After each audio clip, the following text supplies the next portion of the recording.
अगर कोई भी हमसे गुस्सा करे, तो हम कैसे सहम जाते हैं ना।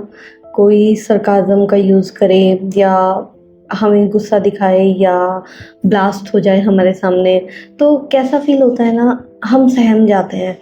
तो सिर्फ़ सहम नहीं जाते, हमें सेल्फ डाउट भी होने लग जाता है कि हम किसी बात को करना चाह रहे हैं, लेकिन सामने वाला एक ऐसा रूप दिखा देता है कि हमको ये लगने लगता है कि हम ही सही हैं या सामने वाला सही है, कहीं हम ही तो गलत नहीं कर रहे।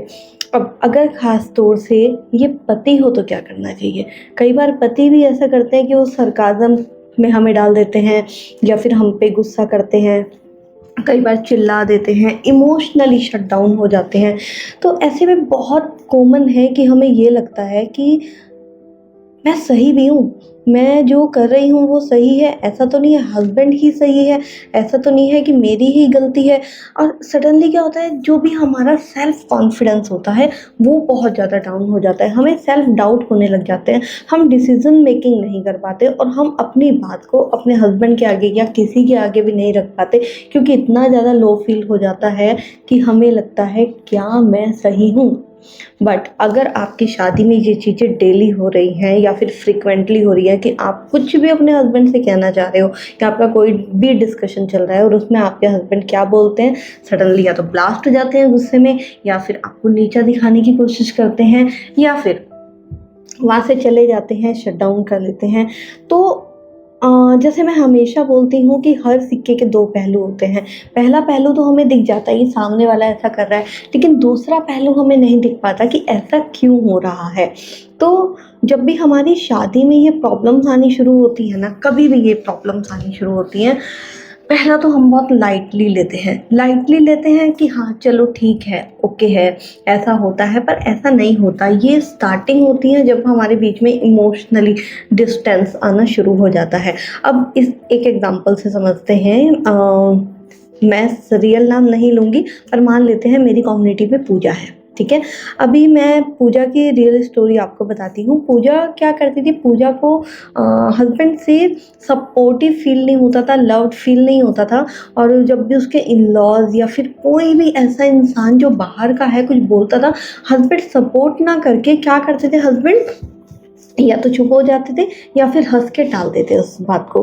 वाइफ को लगता था कि यहाँ इन्हें सपोर्ट करना चाहिए, पर ये सपोर्ट नहीं करते, जिनकी वजह से वो गुस्सा हो जाती थी, मुंह बना लेती थी, चिल्लाती थी, टोंट कसती थी, उन्हें बताती थी कि कैसे एक सही हस्बैंड बनना चाहिए, वो सारी चीज़ें करती थी। अब क्या होता है कि जो हस्बैंड होते हैं ना, इमोशनली बैगेज वो बर्दाश्त नहीं कर सकते, तो या तो वो ब्लास्ट हो जाते हैं या फिर वो वहाँ से शट डाउन करके निकल जाते हैं। अभी पूजा के हस्बैंड को भी ये समझ में नहीं आ रहा था कि मैं ऐसे में क्या करूं, अगर कोई दूसरा इंसान कह रहा है तो मैं क्या करूं, मेरा इस चीज़ में कोई जोर ही नहीं है, मैं यहाँ पर इसका स्टैंड नहीं ले सकता। और दूसरी चीज़ ये है कि पूजा ये समझा ही नहीं पा रही थी कि यहाँ मुझे आपकी नीड है, आपको मेरा स्टैंड लेना है, बजाय इसके कि वो क्या चाह रही है। वो उस अपने हस्बैंड को क्या बताती थी, आप यहाँ पे गलत हो, अगर आपको स्टैंड ही लेना नहीं आता, आपको शादी नहीं करनी चाहिए थी, आपकी माँ बाप की प्रायोरिटी ज़्यादा है, मैं तो अपने आप को इस शादी में आपके साथ कहीं देख नहीं पा रही हूँ, कोई मुझे कुछ भी कह के चला जाता है, आप कुछ बोलते ही नहीं हो,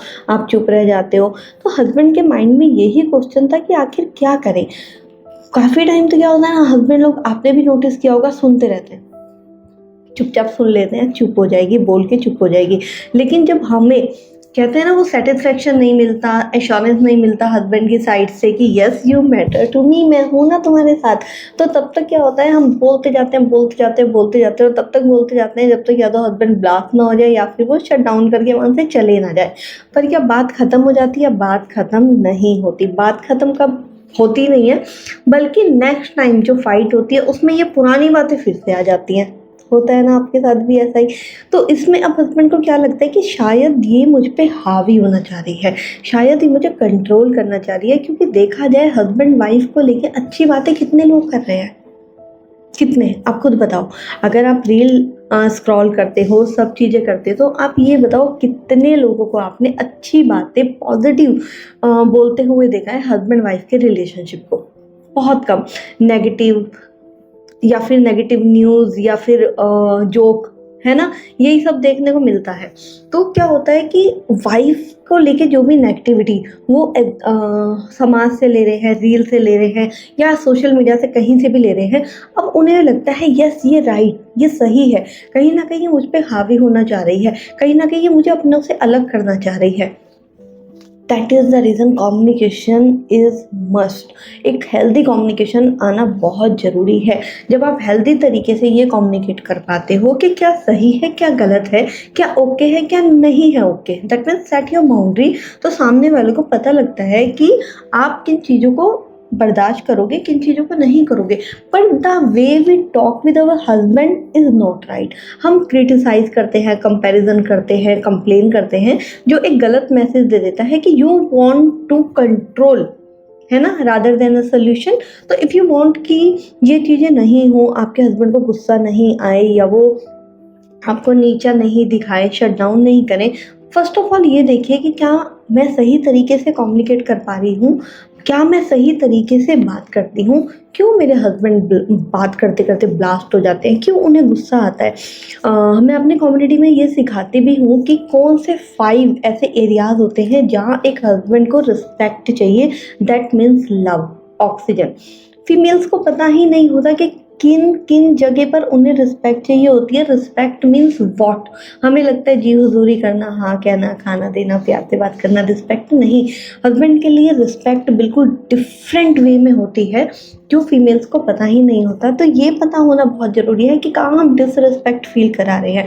बट उसके बाद भी अगर आपका रिश्ता वहाँ पर पहुँच चुका है जहाँ ये एक घर का कल्चर बन गया है, डेली रूटीन बन गया है कि आपके हस्बैंड आपको नीचा दिखाने लग गए हैं, आपसे बात ही करनी बंद हो गई है, या फिर आपके बेडरूम ही अलग हो गए हैं, महीनों से फिजिकल इंटीमेसी स्टॉप हो गई है, इमोशनल इंटीमेसी दम तोड़ चुकी हैं, सिर्फ एक रूममेट की तरह रह रहे हो और अब आपको बिल्कुल समझ ही नहीं आ रहा है क्या करें, क्योंकि रिलेशनशिप तो बिल्कुल ही वर्स्ट हो गया है।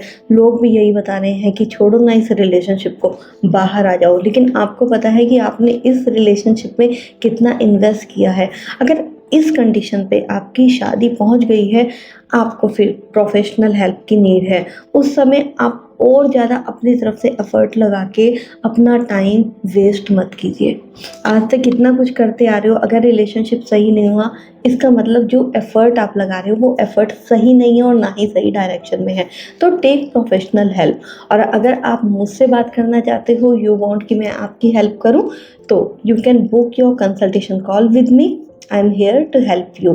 और अभी आप नेक्स्ट वीडियो किस टॉपिक पे चाहते हो?